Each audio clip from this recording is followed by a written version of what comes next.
दोस्तों आज की इस वीडियोज़ में हम आपको सिखा रहे हैं कि राउंड यानी कि गोल आकार में स्वागतम बहुत ही सुंदर राइटिंग में कैसे लिखें।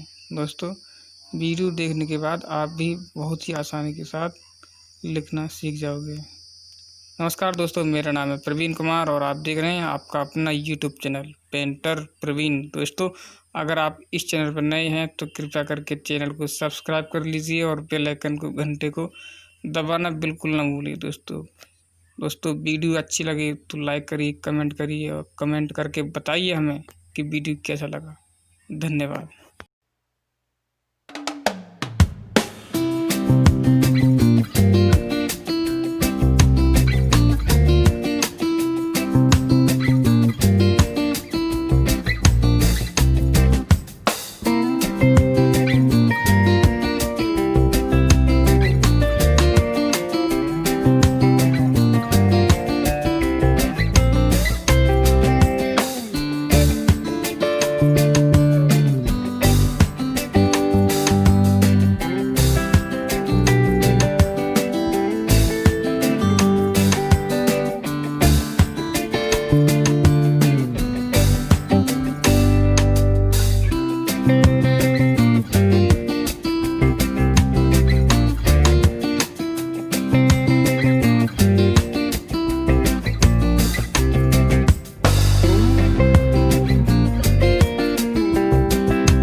है।